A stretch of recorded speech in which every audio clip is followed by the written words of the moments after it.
good morning, good afternoon, wherever you're joining us from today. We will get going here. So it's so good to have a very dear friend of mine today here on the Disruptor Connection, Colin Egglesfield, who is an actor, philanthropist, entrepreneur, doing wicked, amazing things in the world. And today, as we've been sharing here on the Combustion Chronicles, which you are going to be on as well. But here on the Disruptor Connection, as we've been talking about healing the divide and designing for a just world, Colin has been doing some amazing things around a place to call home. And so really, really excited to jump into that today. Just a reminder to everyone that we have a chat function. So you can throw up some chats. We'll throw a bunch of links in there. And right now you can see there's a link in there for our one pager for this episode that we will walk through and have available for you, as well as some of the work we've been doing around our catalyst paper in this Healing the Divide. And there's a lot of information in the one pager around Colin's stage 2 properties process and some of the work that he's been doing in South Chicago that we will as well jump into. Just a reminder, this webinar is recorded. So if you want to go back and find it, it will be on the disruptorleague.com website. And then we also have the Q&A function. If you want to ask any questions, I'll be monitoring that as well as we walk through today. So Colin, it is so awesome to have you here and with us today. So thanks for being with us. Thanks for having me, Sean. I appreciate it. Yeah, so Colin, why don't you tell our viewers a little bit about you? I could read a bio, but I think it's so much more interesting for you to share a little bit about your journey and what's happened in your world and what's brought you to where you are today. Yeah, man, it's been a crazy, wild ride the past, I don't know, few years. And I could, trace it back to even the past 20 years when I just randomly, when I was at the University of Iowa, heard on the radio about this model talent search thing. I was a biology major, planning on going to medical school. But it was one of those things where I just kind of felt in my heart, I wasn't quite sure if that was like what I really wanted to do. I didn't know what that was. And how can you know what you want to do for the rest of your life when you're 19 years old? It's like we have these unrealistic expectations and put so much pressure on kids to know what they are going to do, for the rest of their lives. When they're like, they get to college, it's like, okay, Billy, what are you going to do for the rest of your life? It's like, watch football and drink beer. I don't know. Like, how do you know, like, if you want to be a dentist or a mechanical engineer? It's like, this expectation of like, okay, you got to decide now. I was just like, I don't know. So I just kind of went along with what I thought maybe was the right thing to do. And the one thing about the idea of being a doctor was the ability to have, an amazing positive impact on a lot of people. My dad was a doctor, delivered babies. He was an obstetrician, gynecologist, watched him deliver one baby. And after that, I was like, you know what? Gynecology, obstetrician, obstetrics, I'll leave that to my dad. Didn't want that to ruin anything in the bedroom for me for the rest of my life. So I was like, all right, I'm good. We'll go to like sports medicine or something. So I, went along that journey, took the MCAT. And then again, it was just, I had this unsettled feeling that I wasn't either quite ready for that or wasn't sure if that was really what I wanted to do. So I had this idea of like traveling and just doing something kind of different. And so I was planning on taking almost like a gap year to just kind of like travel and whatever that was. And I mean, just one of those things where I randomly heard on the radio, come to this model search thing, went to it. Before you knew it, I was in Milan, Italy, doing runway shows for Giorgio Armani and Gianni Versace and having private dinners with Donatella and sitting next to Elton John and the Spice Girls, and I was like, I mean, this, how did I end up here? But this is amazing. This is crazy. But I always knew like, okay, this will maybe last for like a couple of years, and then I'll have to go back to Chicago and go to medical school. Because with modeling, I mean, what is that? You show up, you get your picture taken, and then big whoop. I mean, whatever. It's Yeah. so I ended up going to. But you were suffering in Milan, right? Like, so. Uh, Yeah. you were saying, was You I were suffering? suffering in Milan. Like, you know, you were over there with Elton John and then just Yeah, suffering. So. yeah. I mean, the one thing that I will say, being over there opened my eyes up to just living life from a different perspective. And I think when we are born in a certain place, wherever you are, I started to realize that what I was born into, growing up in the Midwest, growing up with a mom from Ireland and a dad from Michigan, uh, growing up as a Roman Catholic, growing up with these, you know, values, systems of what it means to be, you know, a Midwesterner. And I started to realize once I got over to Europe, Italians do things differently. They take like 2-hour lunches, and men kiss on the cheek, and I mean, women hold hands on the street. And I was like, wow, they like, people do things differently. And I think we can get so trapped in our bubble of like how the world is, that we just like, we dig our heels in and defend it when we don't really take the time or the opportunity to really try to understand where other people come from, why they do have their belief systems. And, you know, especially right now, what we're seeing with the election coming up, you know, we're seeing a lot of people with different ideas and different value systems and different ideas of what they think the world should be and what our country should stand for.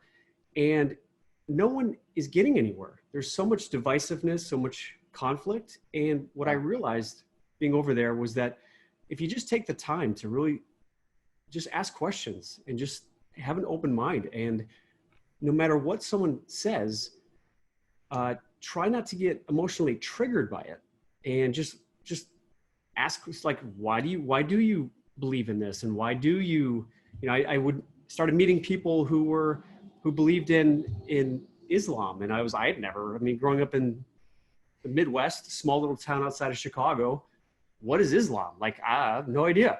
And I was like, wow, this guy's cool. Like, we went and watched movies and, you know, became best friends. And then, you know, you come back to the United States, and it's like, you know, we're going to bomb Iraq because, you know, they, you know, just for whatever reasons. And I started to realize that people are just people, no matter where you are. And unfortunately, when we grow up in certain areas, we just get ingrained with those ideas and those ideologies. And so I ended up in New York City, and somehow ended up in an acting class. And I fell in love with it because it was a way for me to feel like I could just express who I truly was from a deep level. I think growing up, we, especially as men, are not encouraged to express our feelings and express our vulnerabilities. And here I was reading amazing works by Tennessee Williams and August Strindberg and, you know, John Patrick Shanley. And it was like, I started to read about these very heroic men who were expressing their fears and their doubts and their sadness, and having to do it on stage. And my teacher being like, stop holding back, let it out, you know, tap into the you know, the essence of who this character is. And I was like, wow, you know, all this stuff that I'd been holding in growing up, you know, as a young kid in the Midwest, was now like, yes, these are the words that I've been wanting to say, and I just didn't know how to say them or articulate them. And so I was like, this is what I want to do. And I was living across the street from the World Trade Center in 2001. I'd been studying acting for like 3 years. And that morning when I went to my window and saw the towers on fire and people jumping out of the top, I was like, that's something you can't unsee. And Wow. after the second plane hit, ran out of my building, and it was 2 weeks before I was able to get back into my apartment. And when I did, it looked like a bomb had blown up. My windows were blown in. My apartment was full of shrapnel and glass and metal beams and pieces of carpet and financial documents from the World Trade Center. And I had 10 minutes to put whatever I could put into a suitcase, and was told by this National Guard soldier we had to get out of there. And I was like, all right, well, now what? I'm homeless. What am I going to do? And that's when I started asking myself some pretty spiritual questions, like what does this all mean? Why are we here? What is my life going to mean? Just watching people jumping out of those towers made me think, like, those people had families, and Yeah. they were the sons and daughters of parents. And I thought, like, did they ever get to say goodbye to their loved ones? Or when, like, a dad who worked at, like, Lehman Brothers or whatever, did he tell his wife that she was the most amazing woman on the planet that morning? And did those people really stop and acknowledge and be grateful for what they had in their life? And I started to realize, like, what was life all about? And I think the only way we can really show up in life and be that loving, amazing dad or mom or son is if we honor what's important to us, honor ourselves, and do what we truly love and what we're passionate about, instead of going to school and doing things that we think we're supposed to do just to please our parents or to fit into society. So I was like, screw it, I'm going to Hollywood to be a movie star. Woo! Like, I didn't know anyone in Hollywood. I had a friend, she let me sleep on her couch. She was the only person I really knew out in LA, but all I had was this dream.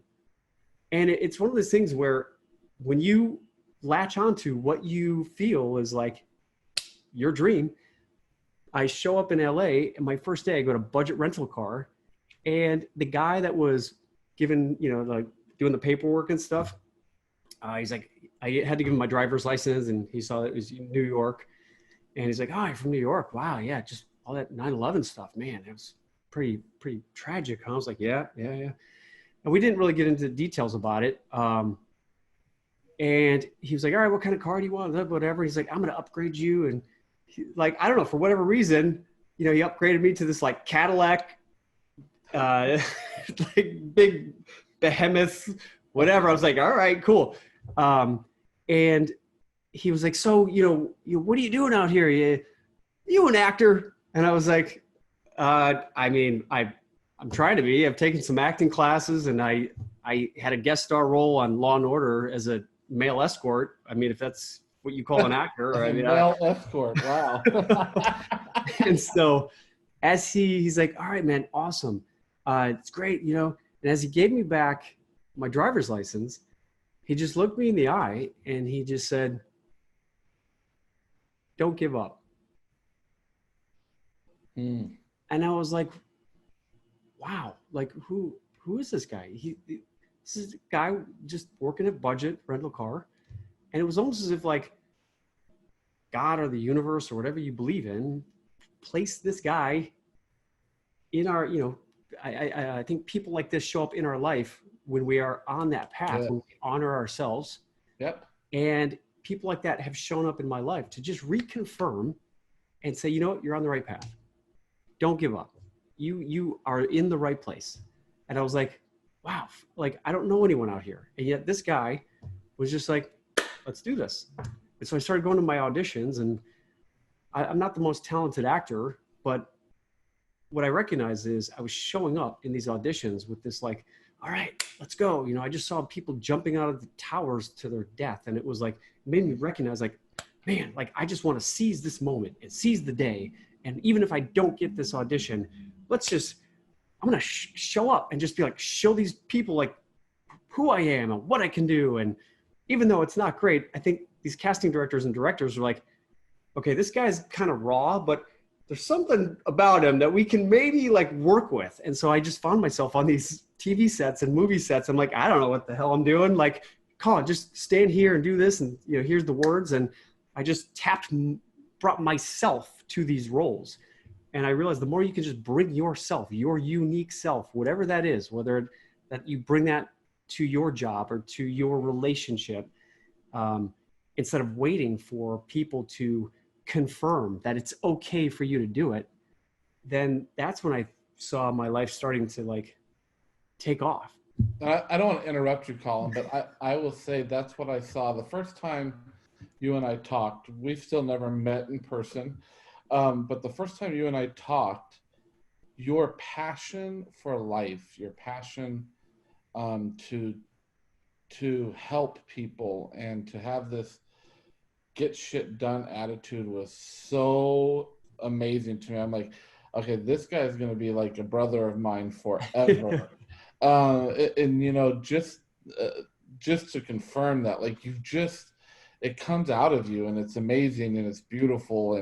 And so I understand why things in the universe has done what it's done, you know, for you in your life. So I just wanted to just confirm that. But we still want you to share the rest of the story, because this is a great, you know, there's some great stuff in your story here.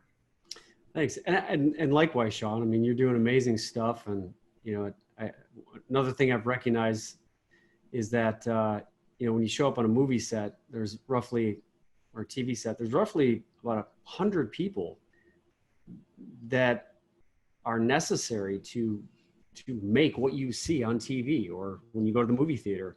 And everyone from, you know, the wardrobe people to the lighting department, the camera department, the transportation guys who show up at 4 a.m. to make sure our trailers are there, so that when the actors show up at 6, the lights are on, and there's the caterer who has like the burritos ready in the morning for everyone. And I'll tell you this, if you want a happy crew, just have really good catering, and that's the key.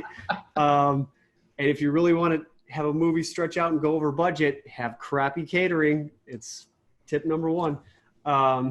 And so I just started to recognize that it takes a team to accomplish anything in life. And you have created a really amazing team. And Thank you. I appreciate you offering this platform for me to share my story. And I do believe that we are brothers from another mother, and I think we're going to continue on and do some great things. So I'm excited. Yeah. Well, continue on in your story. People need to hear your, you know, yeah. So make it moment. So I was in LA, and I just, you know, 3 years of pounding the pavement. And, you know, after walking on the biggest runways in Milan and having Giorgio Armani personally outfit me for a suit, and being up in Baby Spice's private penthouse apartments, you know, hanging out with her and her friends, and being in Times Square on Calvin Klein billboards and on the underwear box of Calvin Klein. I was doing all this amazing stuff. And then I found myself in LA, where I decided to leave all that. I mean, it had kind of had stopped because of 9/11, but then I was in LA, and I was like pursuing this dream of being an actor, and I found myself running out of money. And I was like, what am I doing? Like, yeah, I love acting, but I'm, you know, struggling now to pay rent, when I was like, before I was like flash and jet setting, feeling like a rock star. And now I'm 30 years old in LA, struggling. And I ended up getting a job helping this guy build furniture. And so I learned how to install cabinetry in people's kitchens. And, you know, I think it's one of these things where sometimes you got to set your ego aside in pursuit of what it is that you really care about in life.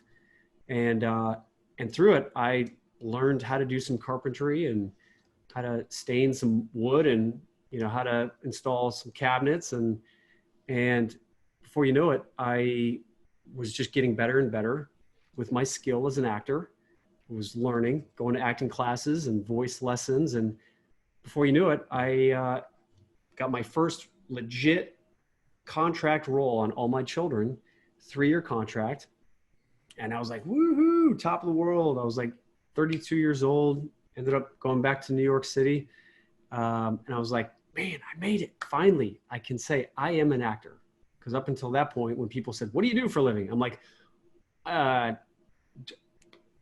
furniture builder / acting student. I mean, it didn't feel Yeah. right saying I was an actor because I wasn't making a living at it. And when I finally got on All My Children, I'm an actor. Yes, I can say it now without feeling like I'm a fraud. And so I'd show up, and I was the transplanted, unaborted fetus of Erica Kane, Susan Lucci. So whatever. I mean, I was doing what I love to do. And then 6 months into my 3-year contract, I got diagnosed with testicular cancer.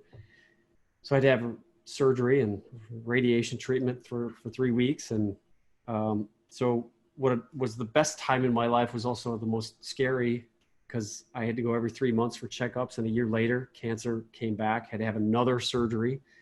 And what I learned through that process was that everything that I'd been learning in my acting classes with regards to having to learn how to create this reality as this character for this story, this script, we as actors, we learn how to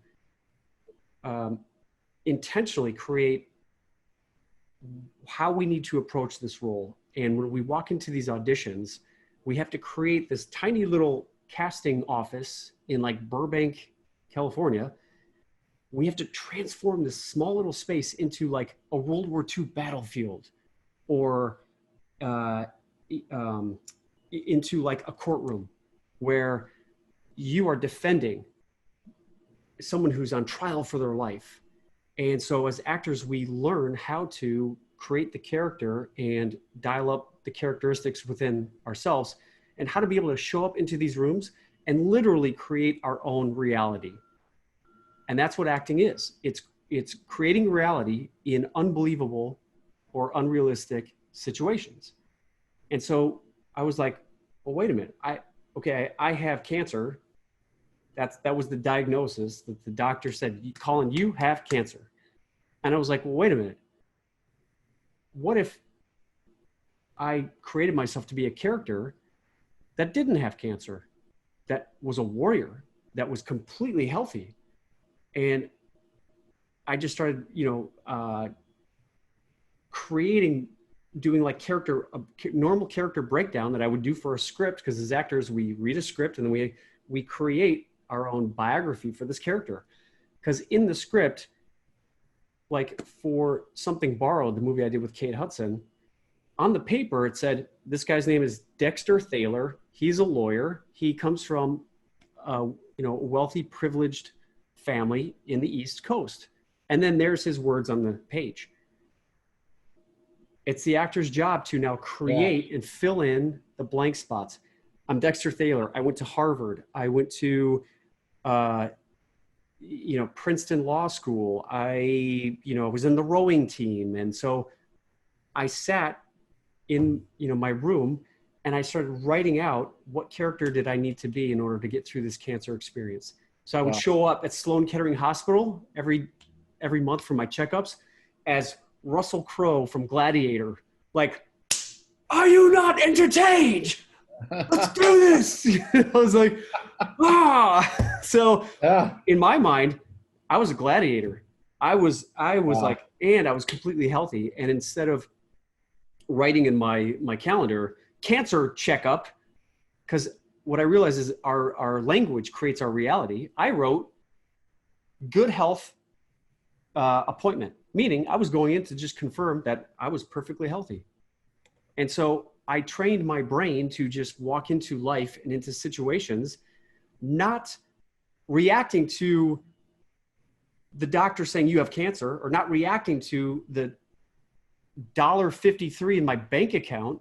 It was, what do I want? Where am I going? And how can I create that? So that this is what we do as actors. We create the reality, and then we live into that reality. Yeah. And this was the really powerful stuff that I started to implement into my own life. And I got through that experience, and through it all as well, I realized that to get through that experience, I had to share with my fellow castmates and directors and producers that I was going through this experience. And at first I didn't want to, because I felt I didn't want to share this. This is like guy stuff, testicular, like I don't want to tell people. And I didn't want to be known as the actor who was deformed down there or whatever. Like I wanted to be known as an actor and for my talent. I didn't want to be known as, oh, that's the guy that, you know, can't have kids. Like, I don't know. I just didn't want to have that get in the way. So I just focused on my acting career. What do I need to do to show up every day and be the best actor I can be? And after my 3-year contract ended, I was not happy about it. And this is another lesson I learned, because there was a lot of actors who were there on All My Children who had been there for years. And when my 3-year contract was coming up, I was like, oh, they'll probably just renew it. You know, and I was making decent money, living in New York, one of my favorite cities in the world. And I was like, life is great. But I found myself showing up to work saying dialogue and words that were like, this is ridiculous. Like I'm telling JR to gargle glass, and I just kidnapped my lesbian sister's girlfriend, and, you know, just kind of like ridiculous stuff. And so I'd show up to work and be like, oh man, I got to do this, man. I got to shit. And then my producer called me up. I was in Soho walking down the street, and she's like, hey, Colin, it's Julie. I'm like, hey, Julie, how you doing? She's like, great. So we're killing your character off. And I was like, me? What?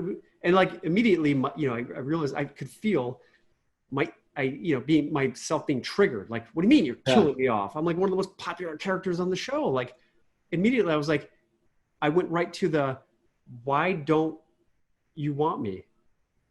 Wow. Why are you getting rid of me?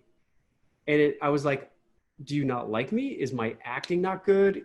Did I say something that pissed someone off? Like, why are you saying no to me, essentially? And I was internalizing all that. I didn't say that to her. And I was just like, oh, okay, all right, yeah, okay, cool, see you next week. And I hung up the phone. I was like, what the fuck, man? Like, this is, like, there's other actors there that suck. And I'm like, I'm way better than them. And like, I started going through all this, like, ugh. And then I was like, again, I started to ask myself this question: how was I responsible for this? Wow.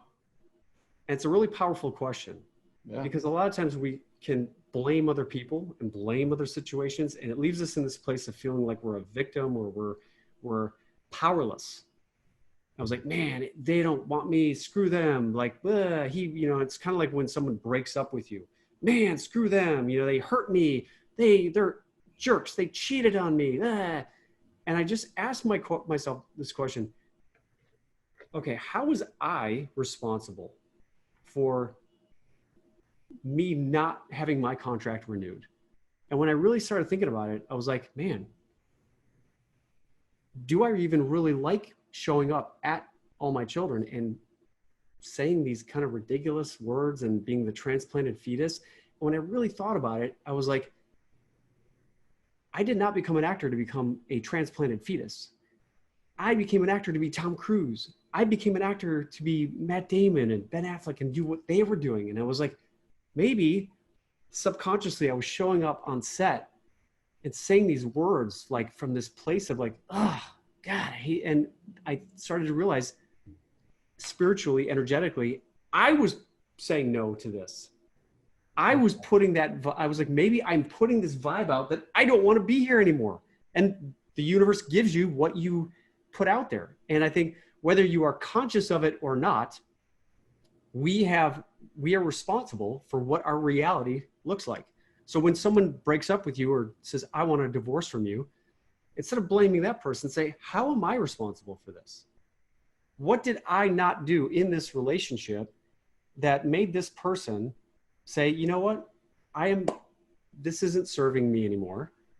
Yeah. I am going to leave. And when you come from that place, you're like, okay, well then what is it that I'm not doing? Well, how can I learn to be a better partner? How can I learn to be a better actor? Or, you know, how can I make myself invaluable? because that's what it's all about. If you want to be accepted and if you want great things in life, you got to make yourself invaluable so that people can't help but be like, oh man, I want that person. I have to have them. They're valuable. I learn something from them. I get something from them. And as cruel as this may sound, this publicist in LA, his name is Michael Levine. He's written 19 books on PR, publicity. He's represented Michael Jackson, Sharon Stone, Prince, Cher, David Bowie, like some of the top performers in the industry. And I took his 6-week class on how to make yourself invaluable. And he said, it really comes down to 3 things. He said, to make yourself invaluable, especially in Hollywood, you have to tap into people's subconscious needs. So if someone thinks that they are going to, and this is just boils it down, and this may sound cruel and just black and white, but if someone feels and knows that they're going to be able to make money working with you, or they're going to be able to gain power working with you and influence, or if they know or feel that they're going to get laid. Money, power, sex. And he said, if however subconsciously people feel that they're going to get one of those things or all combination of them, then they're more likely to want to be like, okay, man, there's something about this guy that I can gain from. And I mean, that's maybe like the I don't know, shade or like the tainted side of making yourself invaluable. I prefer to make myself invaluable in the sense that when people are in my sphere, that they feel inspired, that they feel that they see the best in themselves, and that they see potential in themselves. And I guess in a way, that's like, what you're doing. You just put you put a lot of energy out there, and you cast this disruption of, yes, you don't have to do things the way that you were told you have to do them. It's all about asking, does this serve me?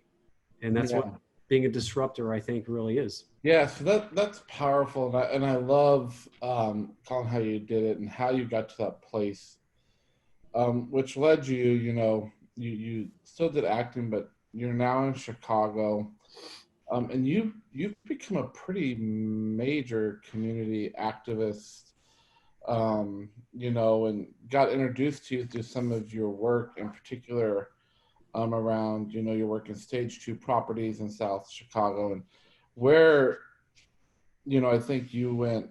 Acting was awesome, and acting was great, but really my purpose in life. And my energy in life is to really help people, and that's what you're doing today. And tell us a little bit about Stage 2 properties, how you got involved, and even the impact it's starting to make. Because I know you and I've talked some about like what's next for it. What's going on there? So good question. I would say the main reason why I got into real estate is because as an actor, you never know when your next job is going to come up. I found myself going like 6, 7, 8 months in between acting jobs. And I felt like I needed something not only to have additional income coming in, but feeling like I had a purpose, like I was actually doing something with my life. And one of my acting student friends in my acting class, we got to talking. We were both frustrated that even after doing movies with Kate Hudson and Sylvester Stallone and Jennifer Love Hewitt and you name it, the name of the game with acting is just like, it's kind of a numbers game, and it's kind of a who's hot at the moment. And I just got tired of feeling like I was waiting for other people to choose me to do what I love to do. So my buddy said, well, my uncle rehabs houses, and that was the whole flipping craze that hit like 6 years ago with Flipper Flop and Tarek and Christina and you know, Fixer Upper and Chip and Joanna and all that stuff. And we were like, you know, on Facebook, I saw this ad one night, come learn how to flip houses. You can make money and da, da, da. I was like, all right, you know what? So I went to this thing, Tyler and I did, and we were like, all right, maybe let's give this a shot. Let's see if we can do this. So we jumped into the course and we looked at real estate in California, super expensive. And then I found myself going back to Chicago for like Thanksgiving and Christmas, you know, just to see my family. And I started looking at the real estate market, and my aunt is a real estate agent, and started just going online. And I found that you can buy houses in the south side of Chicago for like $40,000, $50,000. I mean, that's the cost of a car, you know, like house, geez. So I started driving down, and growing up in the south suburbs of Chicago, I was about an hour south of this actual city. And to drive to the city, you had to drive past the south side of Chicago. And we were always told, do not go to the south side of Chicago. That's where the gangs are. That's where like, you're going to get shot. You're gonna like, yeah, like, so there was just like this thing, like you do. And I found myself after prom senior year, my girlfriend and my friends, we were driving back from the city, and we had to get gas, and we found ourselves in the south side of Chicago. And literally, from what we were told, we like, we'll lock the doors, and we're driving around looking for a gas station and looking around, like thinking that at any moment people were going to show up with guns and like shoot us. And as we're driving around, we're like, this is not what we were told. This is not bad. This is like, we stopped, we got gas, and we got back on the highway, and we drove home, and we're like, whew, we survived it. We made it, you know? And now fast forward, you know, 10, 15 years later, I'm now driving into these neighborhoods, looking at some of these houses. And I'm like, you know, this concept, these ideas of people saying like, this is bad, south side is bad. Like I started meeting some of the real estate agents that work down there, and some of the families that were wanting to sell their houses. And it's like, these are normal people. And yes, what I recognized was that there's just a lack of resources down there. There's very limited commercial activity. There's like maybe a beauty salon, a gas station, but there's no like Starbucks. There's no robust grocery stores. It's a food desert down there. There's just not a whole lot that we normally, like we walk outside, okay, we'll go to CVS and get, you know, whatever. We go to, I mean, there's McDonald's down there. There's, you know, Sharky's Chicken Shack, and, you know, some of the stuff, but a lack of like quality food, no movie theaters, no, like, so I was like, wow. And some of these houses were just like dilapidated and burnt out or boarded up. And so I was like, this is a crappy house. This is a pretty like decent neighborhood. People are taking care of the neighborhood, you know, the grass. So we bought our first house and we fixed it up. And this woman that bought the house, she had just graduated college. She was a mechanical engineer. And we met her at the closing of the house, and she was so excited. She was like, this is my first house. I've got a job. I can now afford this house. And we bought that house for $60,000. We put about $65,000 to $70,000 into it. So, you know, we're looking at about $130,000 investment. And then we sold it for, I want to say that one we sold for 170, I want to say. So we made, well, like when it was all said and done, probably $15,000 on that house. And the best part of it was at that closing, I have a picture of me, Tyler, and this woman. All three of us, our faces are like, this is amazing. Like, she had now had her own home. And we asked her, we were like, her name was Brianna. We were like, Brianna, you know, what was it about our house that you liked? You know, compared to all the other houses out there that you looked at. She's like, oh, I didn't look at any other houses. She said, the moment I stepped into your house, I was like, this is home. This is where this is where I want to live. And I was like, oh, so it wasn't just about like redoing a roof and putting Wow. new cabinetry in there. It was like I tangibly saw how what we had done now provided this amazing home. And you could see like her, like she was like, I can raise my family here and I can have Christmases here. And I was like, wow, this is incredible. And the neighbors in the neighborhood where we started rehabbing these houses would come up to us and they would thank us for turning a dilapidated, boarded up house where like drug dealers would go in and do their stuff or, you know, kind of hide out, whatever. We would turn it into a nice home to help keep the property values in that neighborhood and even buoy them a little bit. And it's what we would do is we would make sure that when we were rehabbing these houses, we were not making them the most expensive house on the block, so that we were, you know, providing an opportunity for a good family to move into this neighborhood at a decent price. And with some of the down payment assistance programs down there, like neighborhood housing services, they provide down payment assistance to families. And with an FHA loan, you only need to put down 3% down payment. And what we would do as the seller of the house, we would give a seller credit so that it would allow them to then have that 3% down payment. So people were moving into these houses with no money. They just had to show that they had a job, credit score, and that they could make the payments, mortgage payments.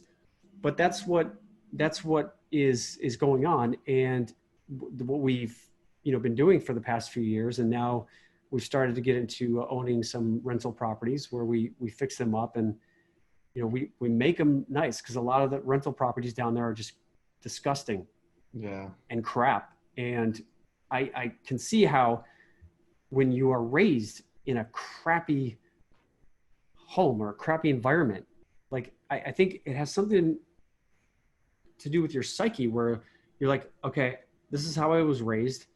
I watch TV and I see, you know, Dr. Huxtable in this nice house, and I see, you know, Will Smith in the, you know, Beverly Bel Air, you know, and now I'm looking around and I'm in this crappy shithole, and why I don't have that.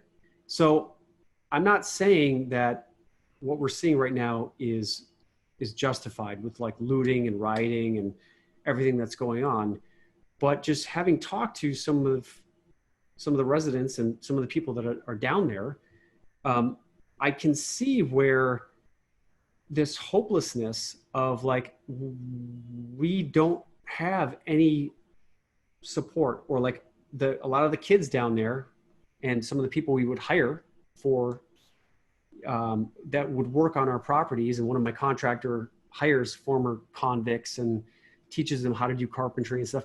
Just talking to these guys, they would say, I didn't have a dad. My uncle was one of the biggest gangbangers on the block. So when I was growing up, that's what I knew.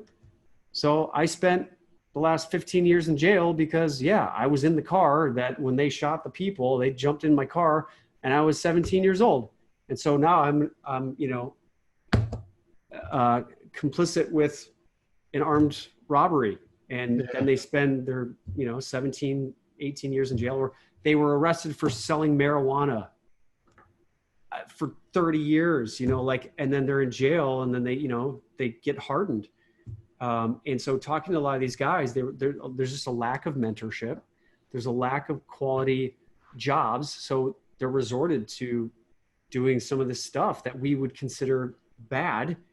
But until you go down there and you start talking to some of these guys, it's heartbreaking listening to what they've grown up with. And you say, well, they should just go to college and get a job. I work hard.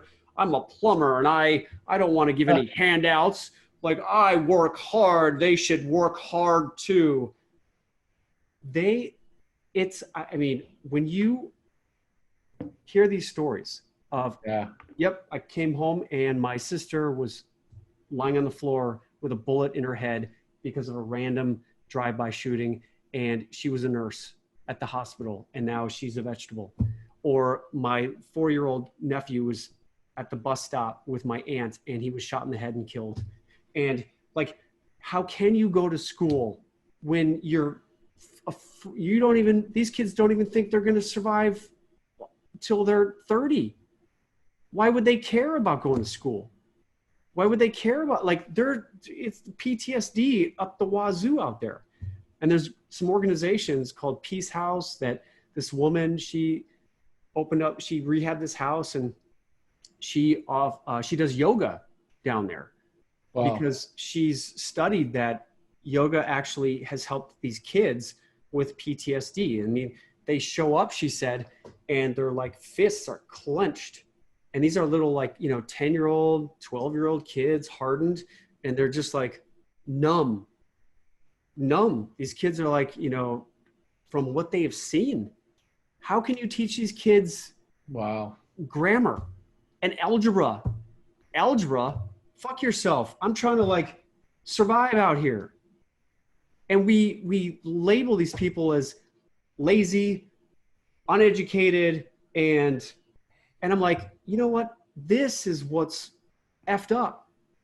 And what can I do about it? What can we do about it? And in some little way, feeling like going in and rehabbing these houses and contributing. And like this woman who does this yoga, she says after a few weeks of these kids doing yoga, you can tell like the tension in these little kids' bodies. She said their fists literally start to unclench, and they start to smile, and they start to feel like when they come here to this Peace House, she says you can tell they're just like, they're kids again. So any way we can like provide those kinds of opportunities, and this is why I need your help, Sean, because there's a community center down there that I want to turn into a place for kids to be able to get off the street and feel like a safe place to just get help with their homework and play ping pong and just not feel like they have to hang out with the gangs in order to feel like they're safe. Like, so that's why I love what you're doing as well. And that's why I got into doing what I'm doing, and I'm still acting, and I'm still, you know, I'm now doing motivational speaking. I wrote my book last year. Yeah. Agile Artist. And in the last chapter, I talk all about community and why I'm in the South Side of Chicago. And there's another organization called Project Osmosis. This guy, Vernon Lockhart, he helps teach kids how to do like graphic design and website design, and it shows them opportunities that they just wouldn't normally have access to. And so just meeting people like that, there's a lot of people who are interested and want to make a difference. I think we just don't know how. Yeah, I love that you, I remember when you and I first talked about this, and you obviously know I love Vernon too, come to love him and all this work and this community center you want to do. But I remember, you know, as we're wrapping up here, that you said to me, Sean, you know, and that's why we called it a place to call home. Like, I loved how you put it, that you didn't build the best, nicest house in that neighborhood, right? But you built a great home. And for that, you know, for that Brianna who walked in, for her to be able to say, this is home, what that did for you. You know, and the second thing is, I remember you said to me, and Sean, you know, they just need love. Yeah. You know, if we can provide them a home and give them a love, what a different place our world could be, right? And it is, it's pretty powerful to see what you're doing there. You know, we have one question, and then we'll wrap up here, Colin. But the question is, in your experience, what's the key to creating a home for your tenants rather than simply providing a house? Love that. So, for me, it's about the details. It's about when people walk into our homes, they can tell there was a lot of thought in the little details. Whereas, like, you know, when you kind of when you walk into like a Walmart and everything is just kind of cookie cutter, whereas compared to like a Home Depot or, you know, whatever it is, compared to as if you were to walk into, you know, mom and pop shop, or like difference between walking into a McDonald's compared to walking into like a a boutique burger place where it's not it's not like cookie cutter, Yeah. where it's unique, where you can tell. Like I go to the tile store and I'm like, okay, this tile with this, and like each one of our houses is unique. It's not the same tile. It's not the same paint. It's not, and you can tell it's a reflection of when you walk into our houses, and you can see on my website, stage2properties.com, all of our houses are unique and different, and people can tell that. And in these homes, we put in Bluetooth technology and like Nest thermometers, and in the bathrooms, Bluetooth speakers. So when you're in the shower, you can connect your phone and listen to music or the news. And it's those little, they're not even that expensive. But it's those little touches that you don't see in the South Side of Chicago. Yeah. So when people walk into these homes, it makes them feel like, oh, wow, I now feel like I have what I'm seeing on TV. And I'm like, I don't feel like I'm missing. Like, I feel like, okay, I got this, like I'm as a dad, I would feel like, yes, you know what? My wife loves this kitchen. And when it's amazing when I'm doing open houses and families come in, usually the men are just kind of like looking around, looking at like, the paint and the drywall and the floors, kind of opening the cabinets, and the women just walk in like, oh, honey, I can cook here, and Christmas, like, oh, honey, this is gorgeous, and the men will just be like, and I'll be like, seems like your wife really likes this house, and they're like, mm-hmm. She's the decision maker. Well, and I would say, I'm going to vouch to say too, that I know, again, going back to this statement, Colin, that I know when you're doing those houses, that you are just putting your love into it. And Yeah. You know the difference it's going to make in those people's lives. You're starting them on a trajectory that may never have been given to them. Yeah. Colin, again, I can't wait to get to Chicago and for us to just hang. Thank you for this. Next week your episode drops with us on the Combustion Chronicles for the podcast, and Colin even goes a little bit deeper into what it was like just as a man dealing with cancer and stuff, and dealing with some of that. And he's been a great advocate for us in our Truth Tellers work. Just a reminder to those that are on here today, 2 weeks from today, which happens to be, it was kind of weird when I realized this, happens to be September 11th. We're going to have Sean Slavinsky joining us. He has been the big disruptor behind bringing Walmart into the healthcare world, and just this week was announced that he's taking on healthcare in a different way through labs. And transforming labs work as the new CEO of BioIQ. So we'll put the link out there if you want to register. Thank you guys. Don't forget to fill out the survey. And Colin, thank you again. Thank you for your friendship. Thank you for what you're doing in this world, and we'll talk soon. Sounds good. And Sean, if you don't mind me, yeah, because some people may be interested about this, if you want to connect with me, or just be able to just maybe see how maybe we can collaborate on making a difference down there. I think I saw Cody in the chat said something along the lines of he's got a connection with someone with the Obama Foundation. That's what's so great about all of this. Is the community and the networking, and people can reach out to me by sending me an email, info@colinegglesfield.com. Awesome. Yeah. Awesome. All right, buddy. Well, we'll talk soon. Okay. Sounds good. All right, thanks, Colin. Sean. All right. Take care. Bye.